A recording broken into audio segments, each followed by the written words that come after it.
S'il en existe qui rêvent que d'être blancs, l'avenir se chargera de leur faire comprendre que le séjour dans l'eau ne transforme pas un tronc d'arbre en crocodile. Seydou Badian Kouyaté. En espérant que vous vous portez bien, bonsoir et bienvenue dans ce 19h30.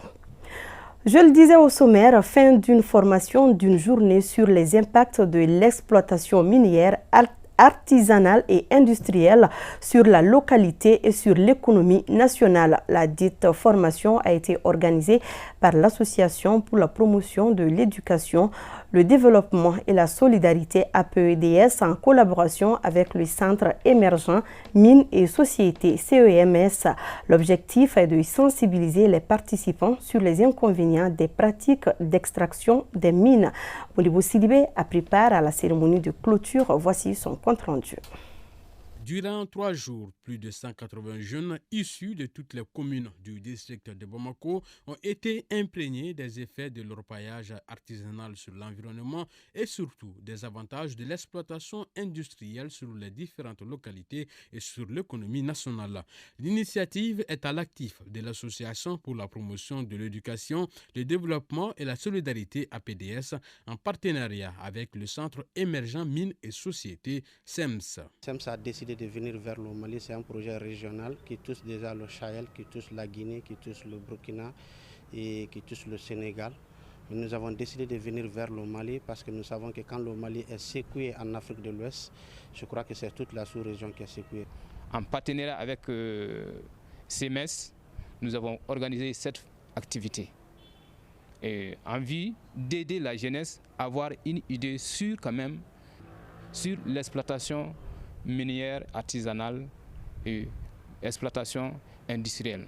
L'orpaillage au Mali constitue la première source de revenus de milliers de personnes, y compris de jeunes. C'est pourquoi ces deux entités ont fait le choix d'axer cette formation sur la couche juvénile dans l'optique de les amener à mieux cerner les risques et les enjeux liés à l'exploitation minière. Nous remarquons que la plupart des jeunes vers les jeunes minières quittent l'école pour aller vers l'exploitation artisanale qui a des conséquences non seulement sur l'environnement, qui a des conséquences sur l'économie, qui a des conséquences sur l'avenir de cette jeunesse.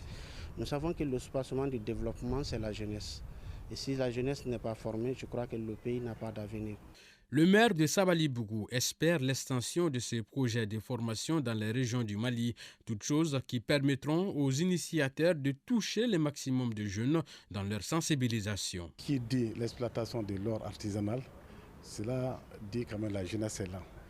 Donc, les regrouper, plus de 200 personnes quand même, pour leur dire les conséquences et les inconvénients, les avantages de l'exploitation artisanale et industrielle.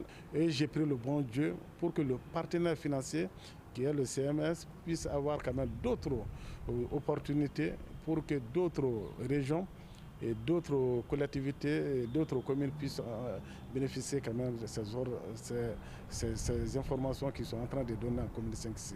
Au terme de la cérémonie, les participants ont tenu à remercier les organisateurs pour l'initiative hautement salutaire. À travers la formation, cette même formation, on a pu vraiment comprendre l'importance de l'orpaillage industriel et la différence entre ces deux orpaillages. La remise d'attestation aux jeunes participants a mis fin à la cérémonie.